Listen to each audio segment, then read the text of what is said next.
Because I do believe realtors that really want more, that don't want to continue chasing, they can build their own pipeline where they know that these listings are coming their way. I think it's just the access, and I think it's just like really someone breaking it down. I just would love to see others come up and putting their vision out there.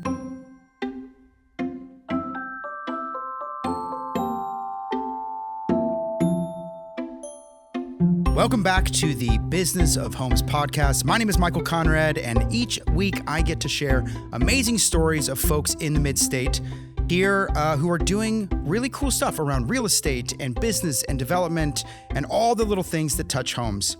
And so my hope is that we, together on this journey, are figuring out better ways to do business. We're learning interesting ways to interact with the home and overall getting a little bit better every day. Today, I'm joined by Joséphine Saffert, who not only works in the same building as me, but is this incredible multi-skilled, multi-talented individual that I feel like every time we pass in the halls, we pass a few words between us, I'm learning something. So thank you so much for being here. Thank you so much for having me. Joséphine, you are probably one of the first people that I've met that has kind of grounded this idea of development for me. Because development, as we intersect it with homes and with real estate and with building, it kind of gets this outsized, large, even giant concept of like, I'm an earth mover, I'm raising houses out of the ground, I'm a developer. And so I think my experience in the grander world of construction and real estate, I'm typically interacting with developers who are doing large scale development. I think that's pretty common.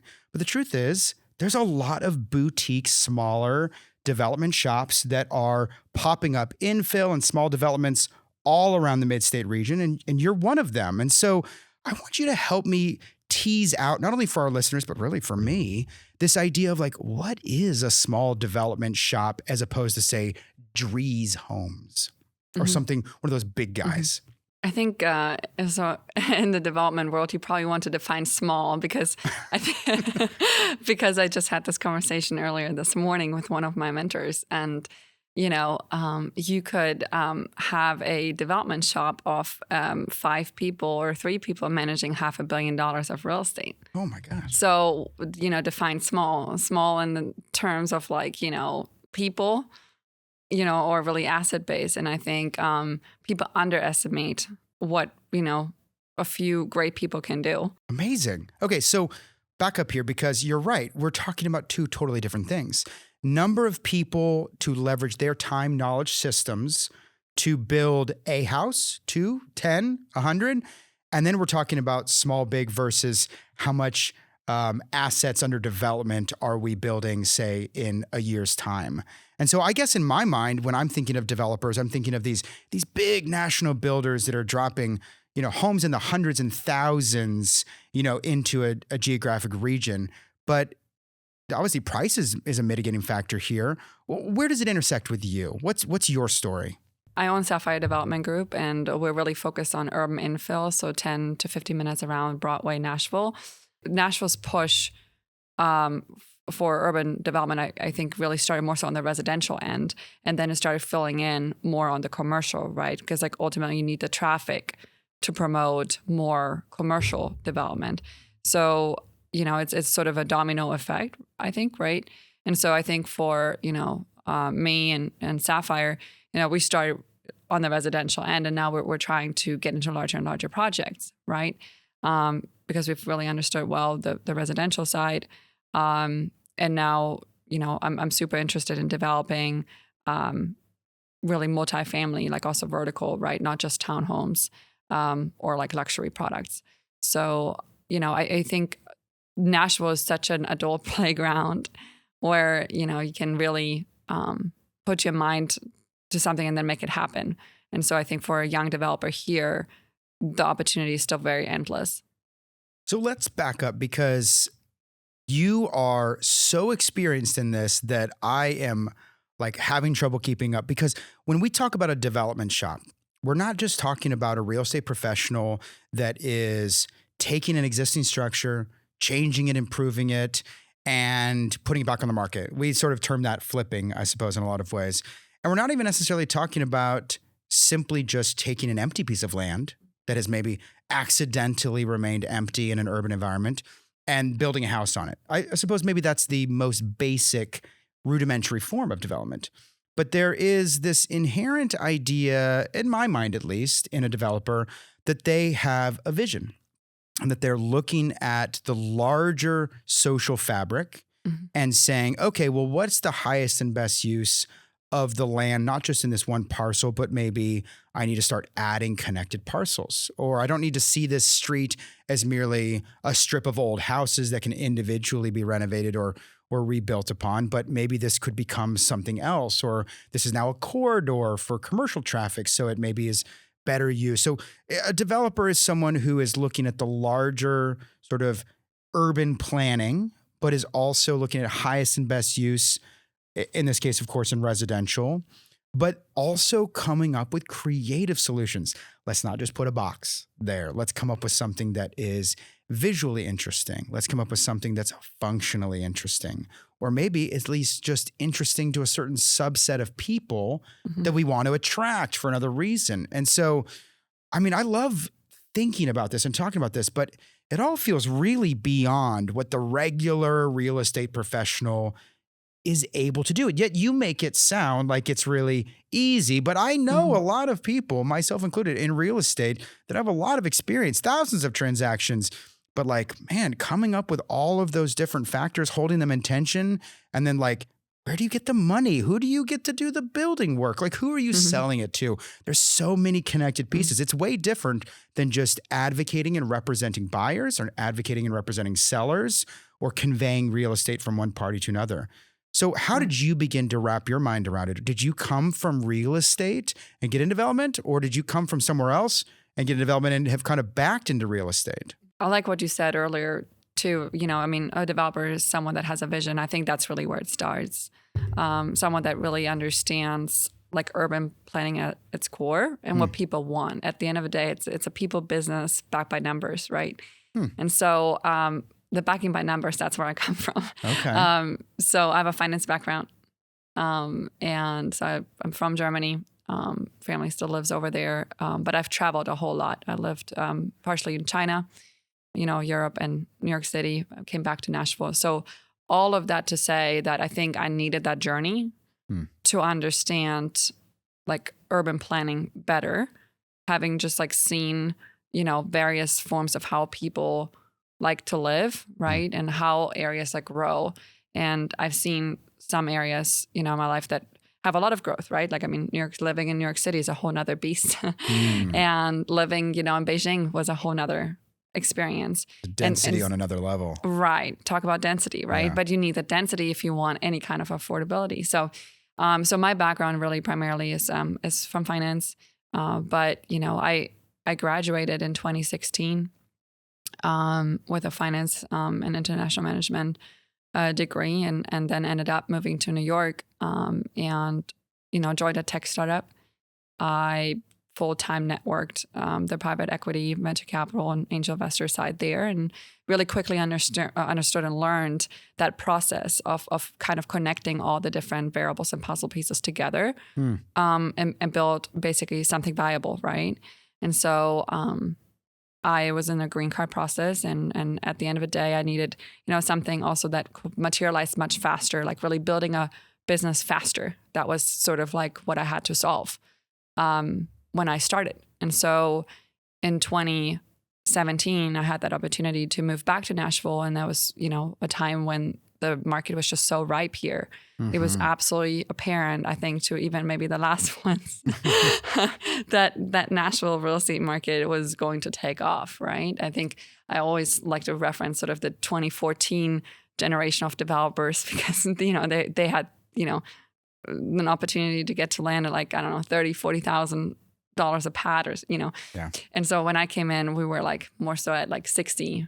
I remember closing on a 4-build, land for 4-unit development, and that was $250,000. So $62,000 per pad, you know, and now today we're easily twice that, if not. Any listeners here, you could just quietly raise your hand wherever you are if you remember what it was like to get a per pad below 6 figures. Man, Those are the good old days. So when anybody asks me, is now a good time to buy? I like to smile and say, well, you know where Nashville is going. So, I think, It's better than tomorrow, right? Today is always better than tomorrow. I would say so. Yeah. So, I really started by essentially, in a way, not stumbling, but it was very intentionally, coming back to Nashville and building this real estate business. But we started at the time with fix and flips, right? Mm-hmm. So we bought auction properties and bank-owned properties and quickly scaled from there. But I did grow up with real estate. So you mentioned earlier kind of like, what was my background?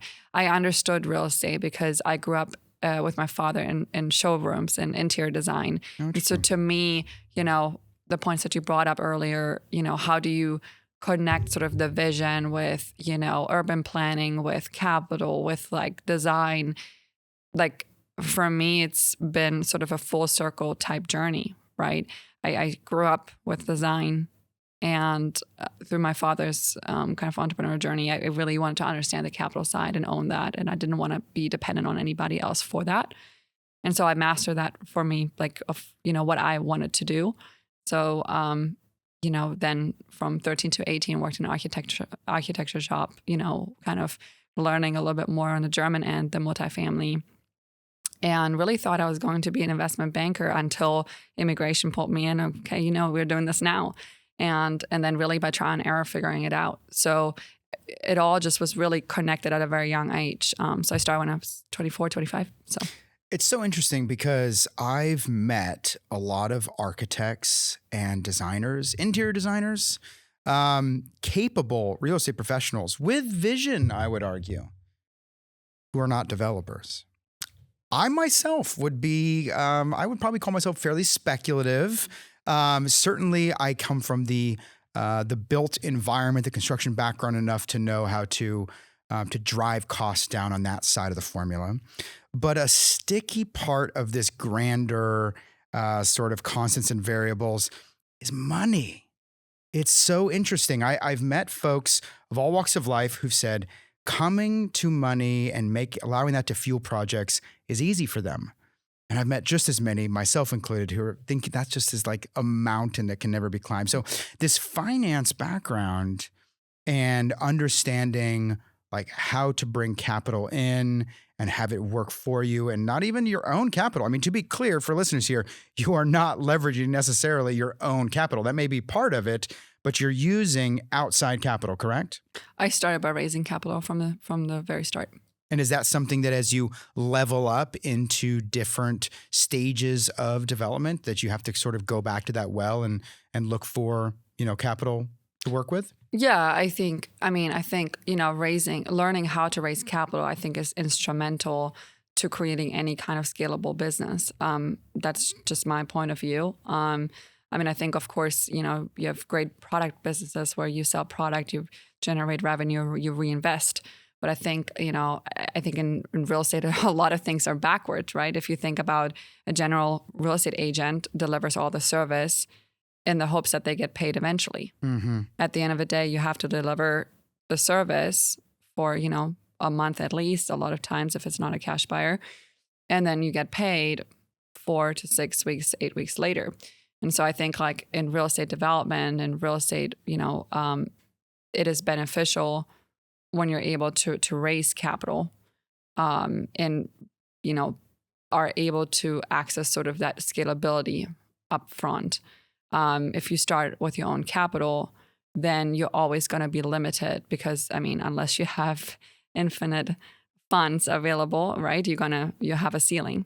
So I think with, being able to raise capital, you're just a lot better positioned to create really a viable business. So this is for anyone listening who is familiar with the tech industry or Silicon Valley, rounds of capital raising and letting that fuel growth before there is ever adoption or sale, it is a common side of the world. But there's a lot of us in the grander sort of umbrella of real estate and construction, the residential and commercial environment that either went by way of sort of a profit-centric model or maybe a bootstrap model or whatever, or actually, honestly, a lot of real estate professionals aren't having to spend or make a lot of money in the beginning. It's sort of a very slow, organic process.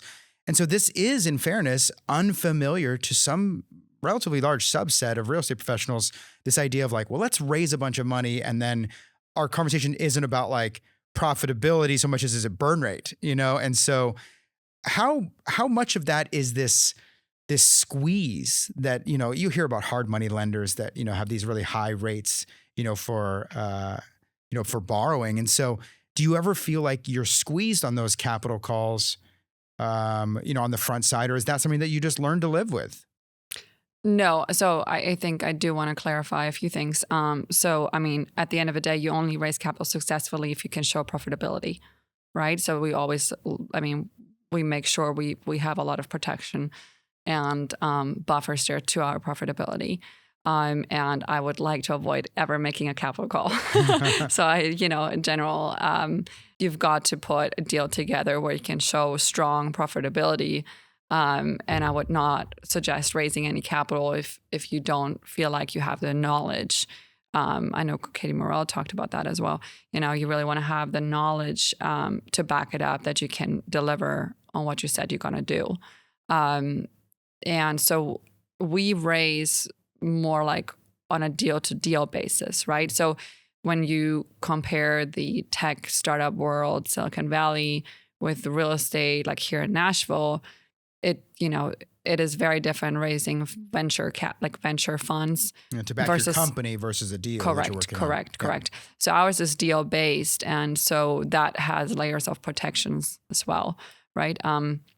So when a deal goes well, then obviously you hope that the investor would want to move on to the next project, which a lot of times they do. But it's all deal for deal.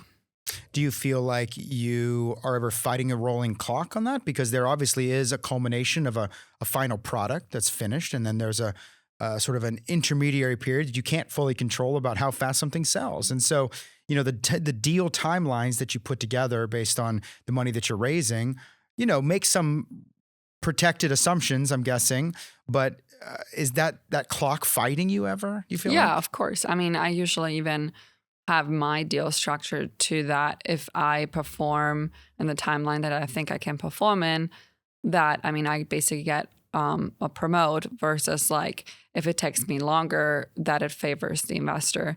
I always like to, structure any kind of deal very much incentive focused, because same on the builder's end, right? Because at the end of the day, everybody's got to be incentivized to play their part. And, I know a lot of times with entrepreneurship, people get into entrepreneurship thinking that they don't have a job or there's no boss or, and at the end of the day, I mean, we have investors and of course we have fiduciary responsibilities to deliver, and it's just another form. Yes, I have a lot more freedom. I don't have a ceiling to my compensation and all that. But at the end of the day, I still have, someone that I need to report to. And so, yes, when I set up my deals, I want to make sure that the timelines are realistic and that I don't over promise, right? And sometimes it's difficult. I mean, real estate, as you said, there's so many different variables that have to play together.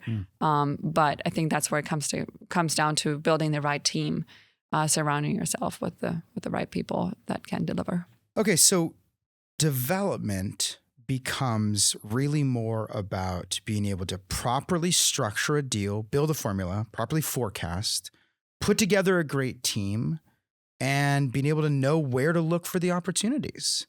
And so when you break it down like that, it doesn't seem so hard.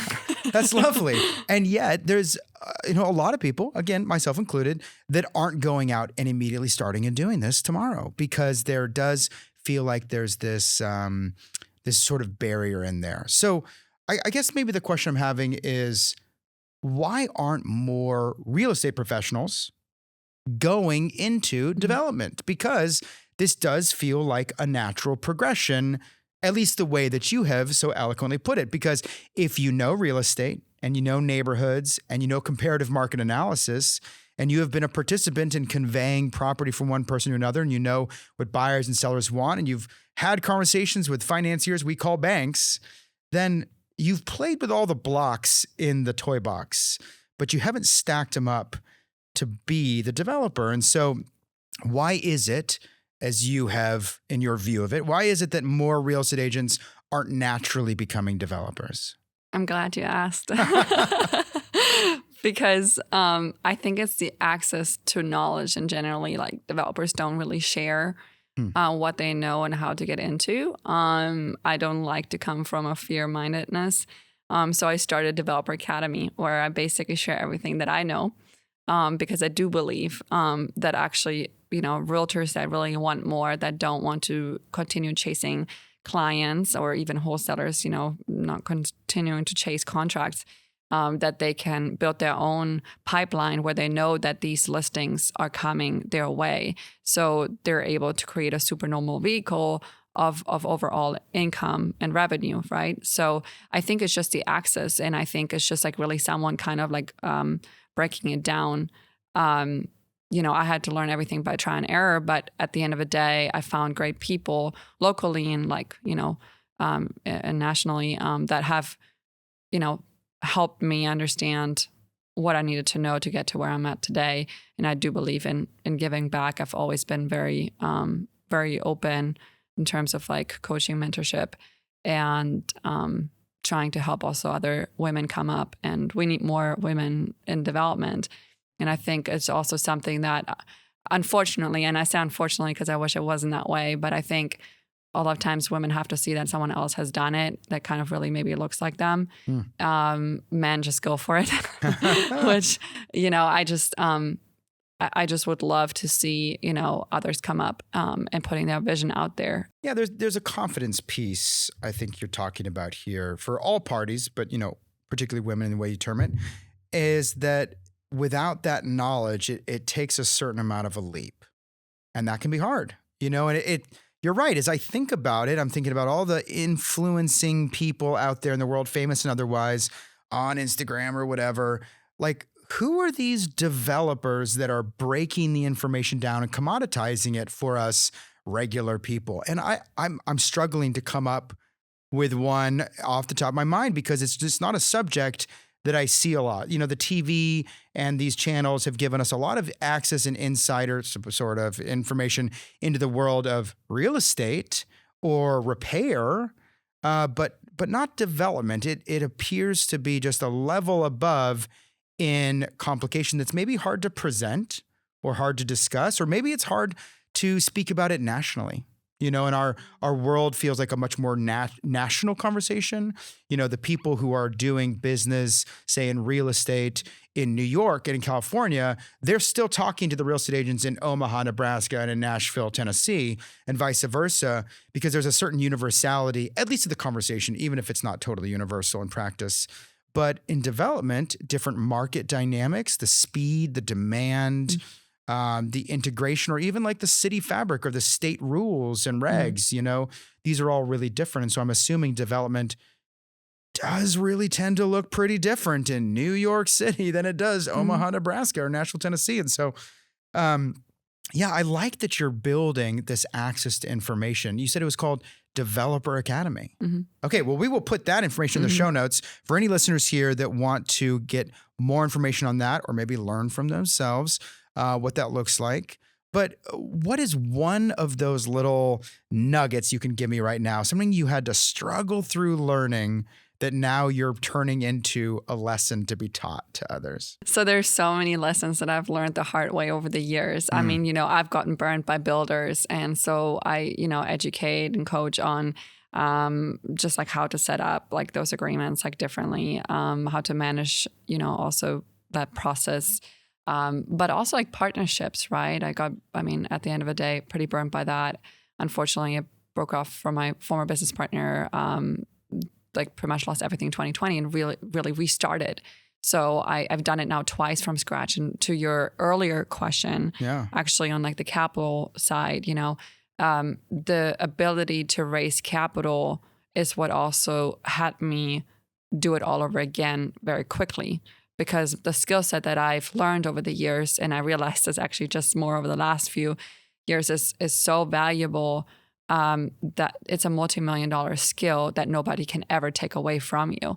So no matter what happens, you can always put it back together. I'm just like saying that it's something that, in general, like it's something that gives you a lot of like security that you actually don't find really a lot in other jobs or, occupations. Right. And so I think also being a developer, I mean, you've got to have somewhat of a strong stomach, because at the end of the day, it's not for the faint-hearted. Yeah.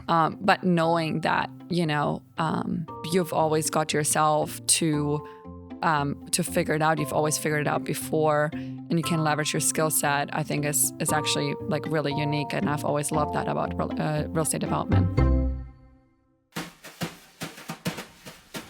Hey everyone, it's Jake, director for the Business of Homes podcast. I hope you've been enjoying today's episode, starting with Sapphire Development Group's transition from residential to commercial development, how Joséphine's financial background played into her development success, and why development education is so hard to find. When we return, Michael and Joséphine dive into building a business to reach its full potential, the visibility of developers, and how understanding urban development can help your real estate career. Don't forget to follow us on Facebook and Instagram at the Business of Homes Pod, where you can interact with us and see some great bite-sized pieces from all of our episodes. For you listeners out there, did you know our entire podcast are filmed and are on our YouTube channel? Check it out next time you want to see our amazing guests tell their stories. And are you currently watching this episode in video format? Don't forget to follow us on your preferred audio streaming service to take us with you on the go. Lastly, do you have any feedback or want to suggest someone for the show?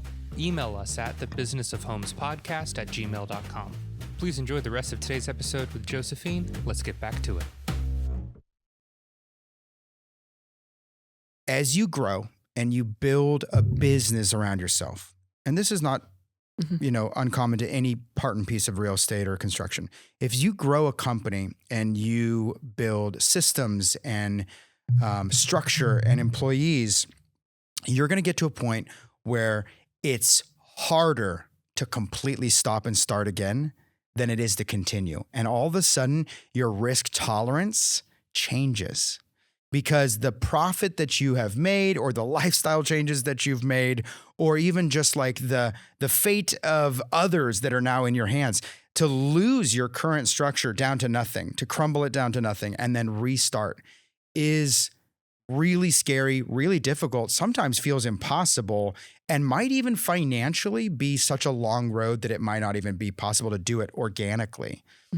But as you said, if you are building this idea of understanding how to bring capital in at the right moments, then you can scale so much quicker, because money fuels talent, and money and talent fuel structure.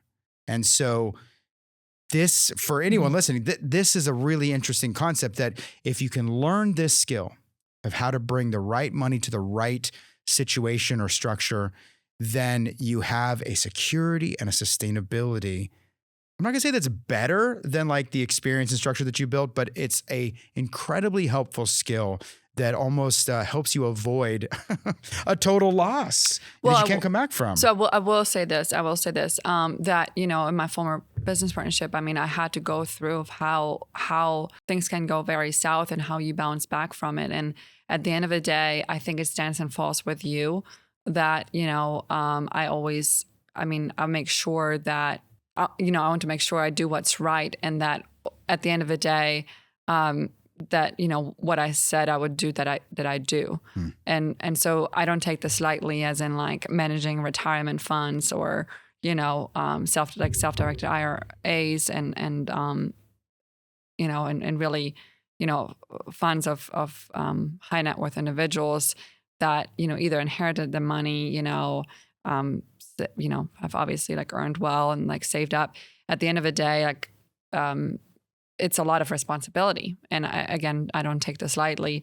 So I think there's a business component, and then there's really like the investor relations component and their, that management, like asset management in a way, right? So the responsibility pieces on the business end and then on the investor side. And a lot of times that's two different, I think, buckets, if you will, right? Because you have employees here and you have sort of that responsibility, and then you have the investor side over here. And so I think as you raise capital, you want to make sure that, you do that sustainably. So, I mean, I want to be around in 10, 20 years, right? So I don't want to scale too quickly either. So I want to clarify that. It's just more so the skill set in itself that's really powerful, I think, and that differentiates. And to the point of like, what I've seen over the years too is, yes, lifestyle may increase for a lot of developers because, cash comes fairly quick and maybe in some ways easy. But I'm a minimalist. So for me, I'm really more obsessed with actually like figuring out like what it takes to build a business where you can really unfold your full potential. So I think, people do it for different reasons. People develop for different reasons. So for me personally, what really drives me there is really more so like that obsession with like full potential and where can I push this to, right? Like what can I build? In regards to the skill of raising capital, so I'm coming from a German culture where in general, like it's not really common to ask people for money. So just for people to understand like sort of my journey, I really started from like not even feeling comfortable at all to talk really about money and nor like ask for money.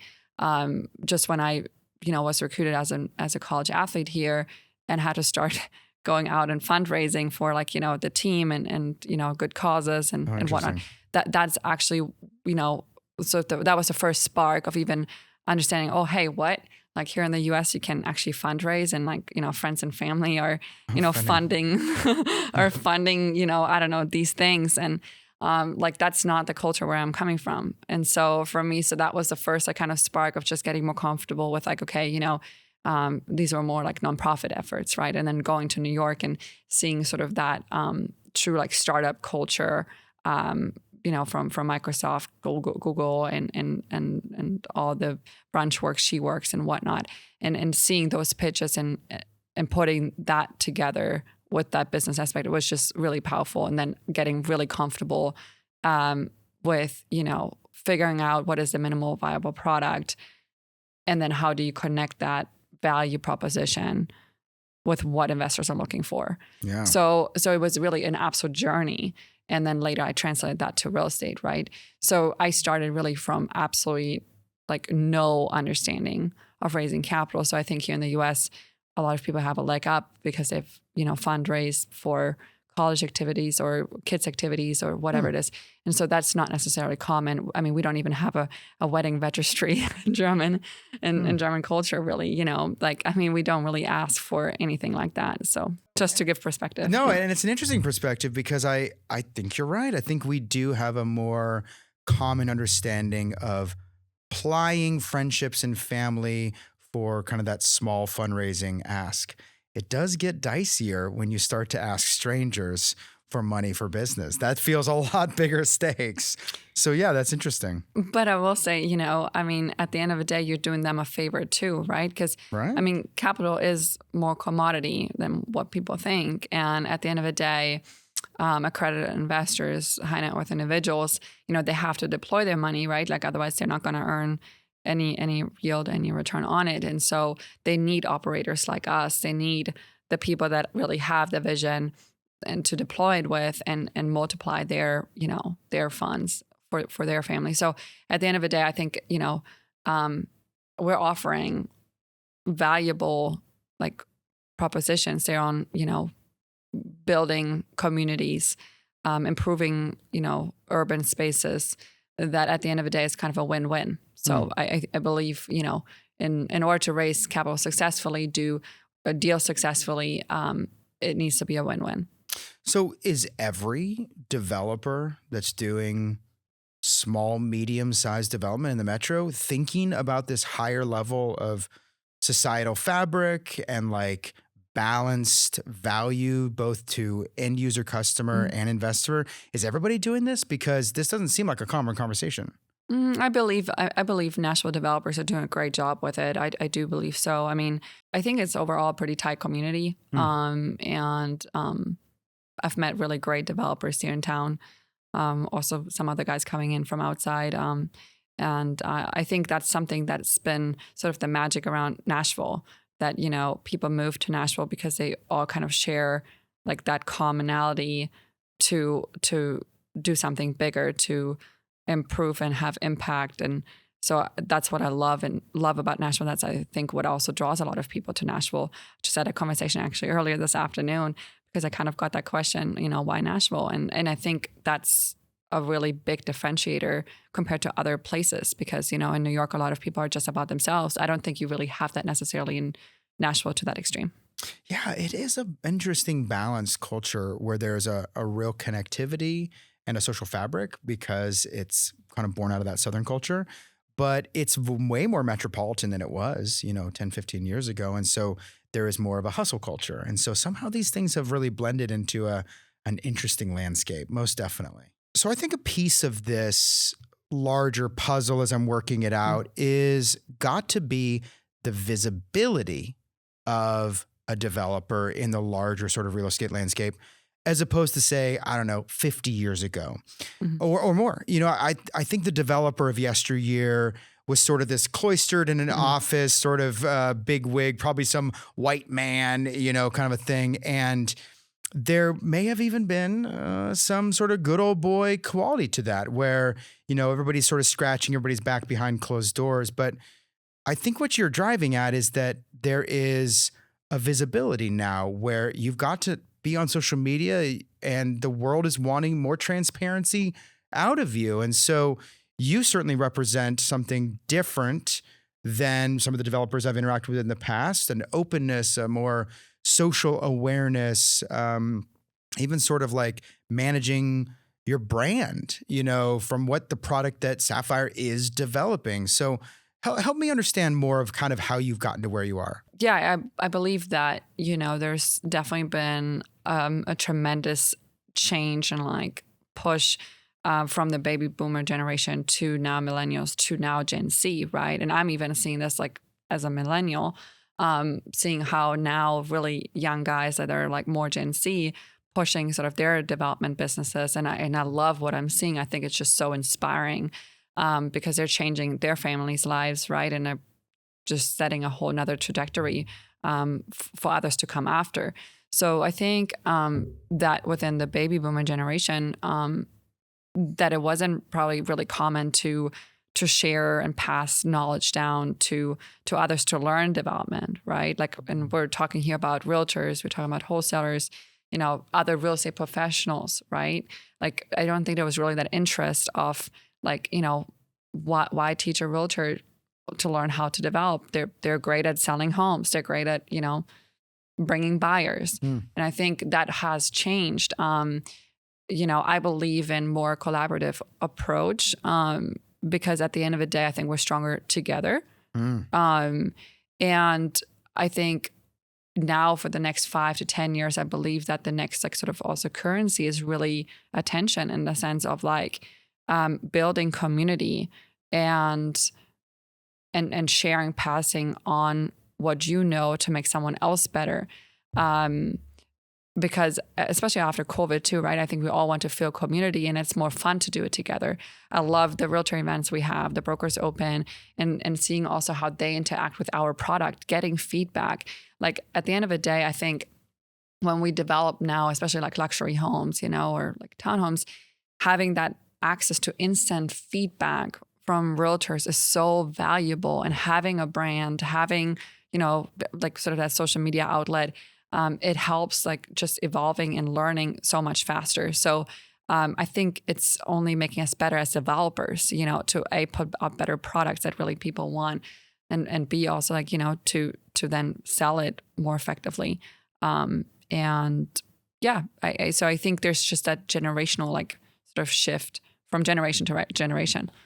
Yeah, I don't think it's just generational. I think we're going through an evolution generally in the grander world of real estate. You don't have to look very far beyond the news and the lawsuits and all the stuff going on out there to see that the general public is wanting to interact with trades professionals, real estate professionals, everyone in a different, more transparent, simpler fashion. We have a lot of technology that's being leveraged now.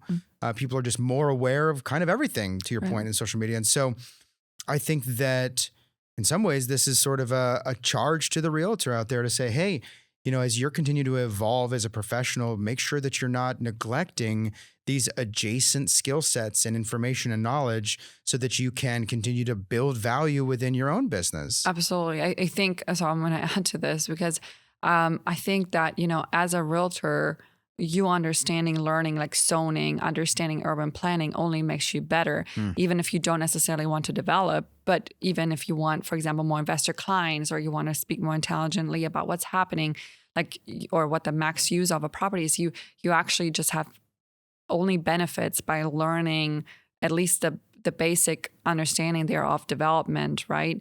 And to your point, in terms of like that shift to more transparency, I think, now it's the same as like in the pharmaceutical or like in the medical field, where people self-diagnosing, what they have, right? I think it's the same in real estate. People look on Zillow and see what the property is worth and think that's it, right? And so we have to, overall as real estate professionals, right? Like whether developer, realtor, investor, wholesaler, you name it, we all have to understand that like we have to bring a lot more value to the table in terms of customer service and the knowledge that we have, that we've gained through experience and like really like striving to learn more and dive deeper. I think it's value. And that starts, for a realtor and like customer service and ends probably in really some more technical, know-how niches like development. But at the end of the day, I think there's just such a benefit to being more like well-rounded on that end.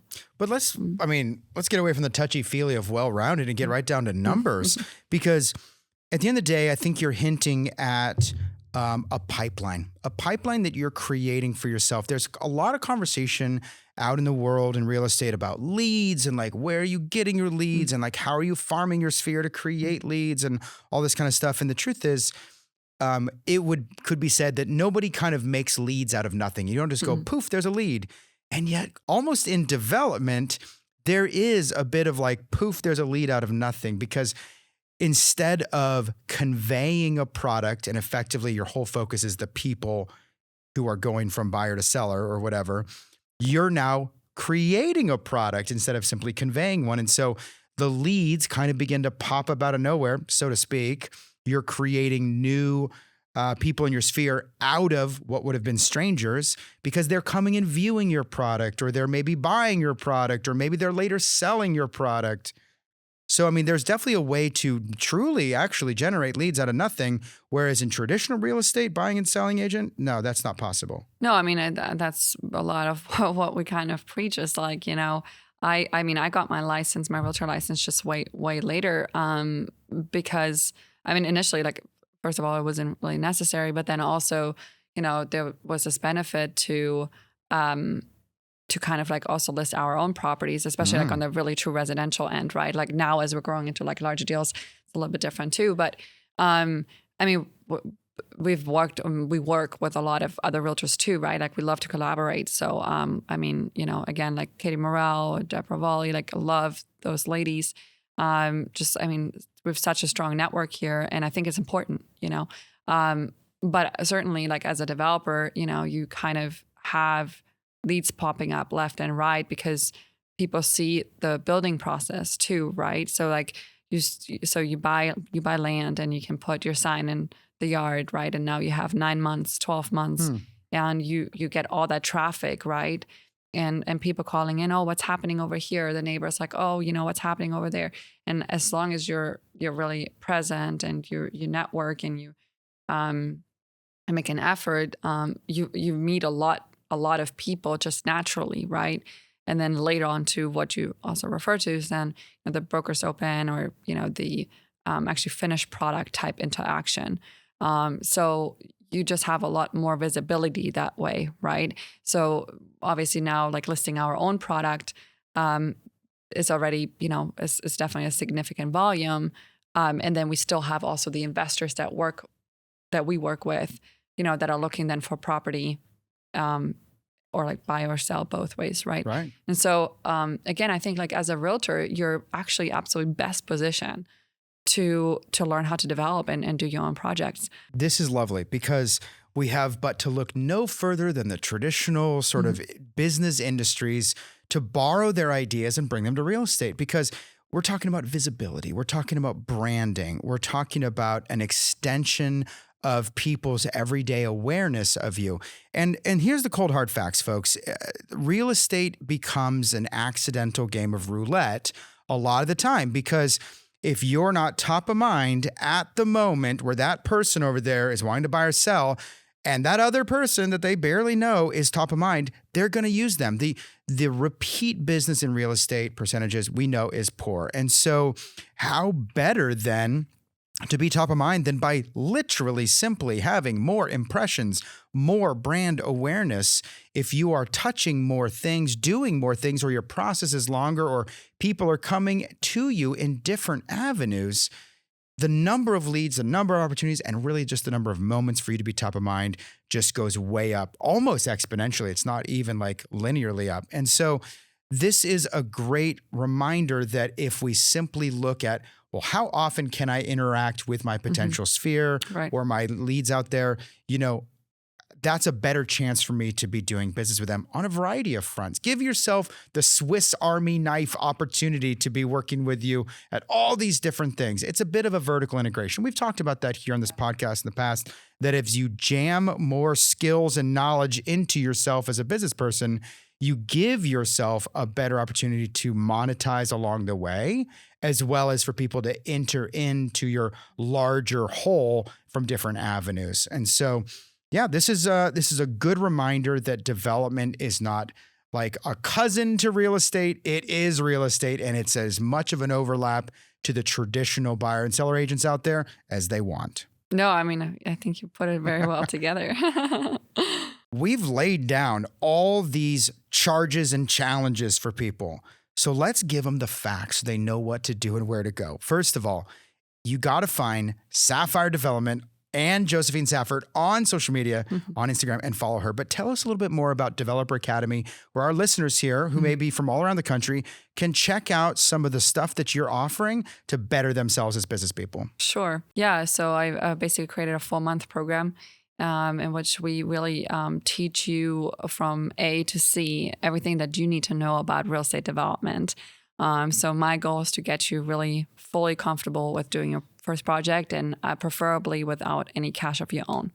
So I basically pass on everything that I've learned in this program. And it's really nationwide. I mean, we have also a member Houston, Texas. So it's not just Tennessee. The crux is the same. And what I also offer is ask people from out of town, like out of Davidson County, join to jump into their county with them. So zoning planning, basically there is more tailored for them. Again, love to learn as well, want to make sure it translates. But again, I believe that as a realtor, you're best positioned to learn real estate development and build your own pipeline than for upcoming listings. And I think, making $1 million as a realtor is pretty difficult unless you manage a full team. And you can do that as a developer much more easier. And then at some point you get to the point where you probably have $500,000 of just commissions alone that you're producing, and you don't need a big, massive team for that. Amazing. All right. Well, check out Developer Academy. Hit subscribe. Stay with us. We're going to continue to bring you great stories from folks like Joséphine, who are intersecting the world of real estate and the entrepreneurship and the business behind it. I'm Michael Conrad. Thanks for being with us, and we'll catch you next time. Thank you, Michael. Hey everyone, Jake again, Director for the Business of Homes podcast. I hope you've enjoyed today's episode. A huge thank you to Joséphine Saffert for being a part of the podcast. Go follow her on Instagram at Joséphine Saffert and let her know how much you enjoyed their story. Don't forget to subscribe on your preferred listening platform, and make sure to follow us on Instagram as well at the Business of Homes Pod. Do you have any feedback or want to suggest someone for the show? Email us at thebusinessofhomespodcast@gmail.com. Thank you again for listening, and we'll see you soon.